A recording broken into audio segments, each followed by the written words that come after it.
السلام علیکم ورحمۃ اللہ وبرکاتہ۔ امید کرتا ہوں کہ آپ حضرات خیریت سے ہوں گے۔ دوستو، قرآن کریم کے یا سپارے کے یا اسی طریقے سے مقدس کتابوں کے جو اوراق بوسیدہ ہو جاتے ہیں ان کو کیا کرنا چاہیے؟ بہت سے لوگ یہ کہتے ہیں کہ ان کو دریا میں بہا دینا چاہیے، اور بہت سے لوگ یہ کہتے ہیں کہ ان کو جلا کر ان کی راکھ کو محفوظ جگہ پر دفن کر دینا چاہیے۔ تو چلیے اسی کی جانکاری کے لیے آپ حضرات کے سامنے دارالعلوم دیوبند کا فتویٰ پیش کیا جائے گا۔ آپ سے چھوٹی سی گزارش ہے کہ ویڈیو کو آخر تک دیکھیے گا اور چینل کو بھی سبسکرائب کر لیجئے گا۔ تو چلیے فتویٰ دیکھ لیتے ہیں۔ چنانچہ کسی سائن نے دارالعلوم دیوبند سے سوال کیا ہے، کیا قرآن کریم کے بوسیدہ اوراق جلانا جائز ہے یا نہیں؟ تو چلیے دیکھتے ہیں دارالعلوم دیوبند نے اس کا کیا جواب دیا ہے۔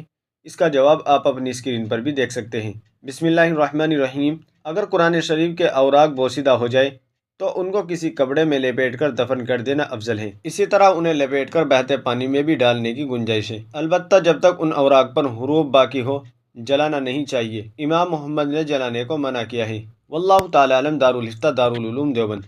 ناظرین، امید ہے کہ مسئلہ آپ کی سمجھ میں آ گیا ہوگا۔ ویڈیو اچھی لگے تو لائک اور شیئر کر دیجیے گا اور چینل کو بھی سبسکرائب کر دیجیے گا۔ تو چلیے پھر ملتے ہیں کسی دوسری ویڈیو میں۔ السلام علیکم ورحمۃ اللہ وبرکاتہ۔